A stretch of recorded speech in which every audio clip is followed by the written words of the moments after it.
Mario Dumont. De la musique aux oreilles.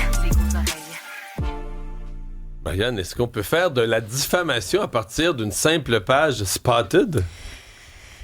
J'ai lu ça ce matin, puis je me posais la question. Parce qu'en fait, c'est dans le droit des coop de l'information ce matin. C'est une enquête. Et une page Spotted, pour ceux qui savent pas c'est quoi, c'est une page communautaire, généralement sur Facebook. Mais associée à un lieu. Là. Associée à un lieu. Par exemple, on peut dire Spotted Montréal, Spotted Brossard. Donc, normalement, c'est... Ça peut même être un lieu plus précis. Le Spotted Montréal, ça pourrait être Spotted Parc Olympique ou... Spotted Econo Fitness au coin de telle rue et telle rue.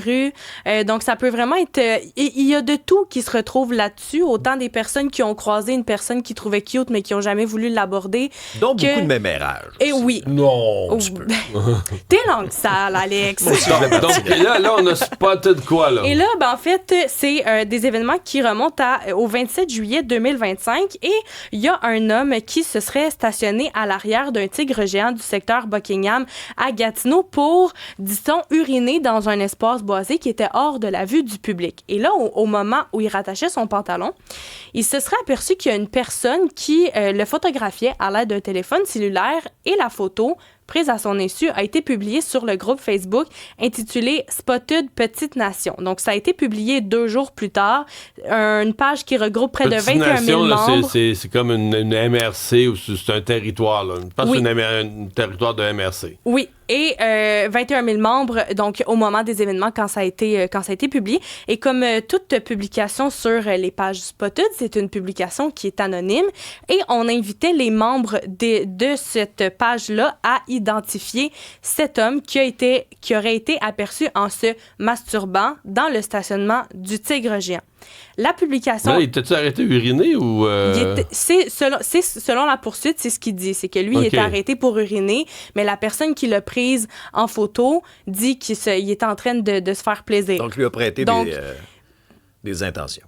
Voilà. Okay. Et là, la publication, elle était accompagnée J'oserais dire que c'est difficile à confondre.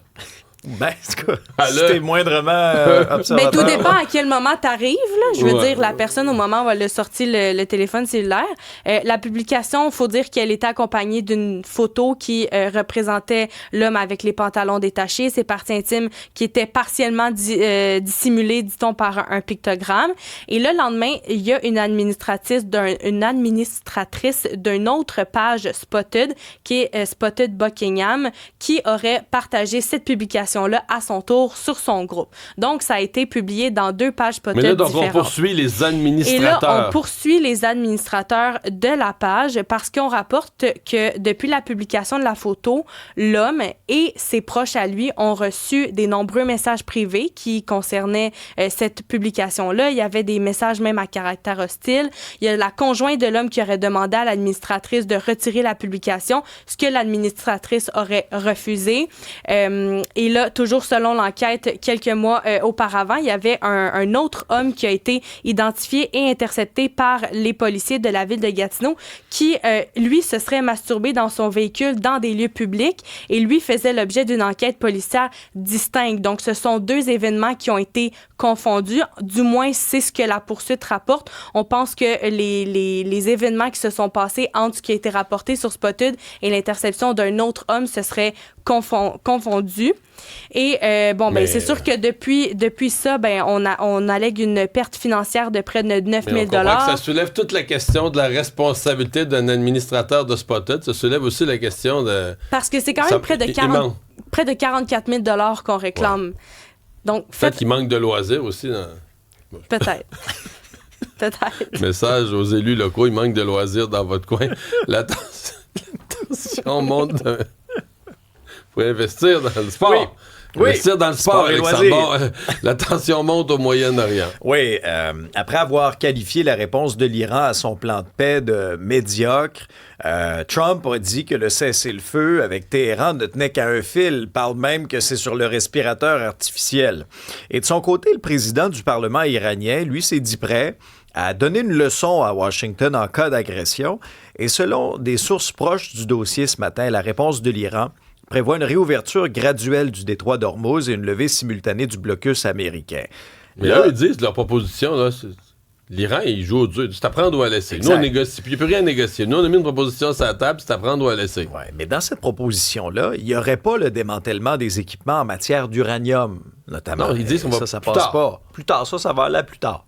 Mais non, mais donc, tu pensais, c'est Ben non. exactement pour ça que les Américains, c'est leur inquiétude, l'uranium enrichi, Je comprends. le nucléaire. Et là, quelle est la suite des choses? Il est censé avoir de nouvelles discussions, là.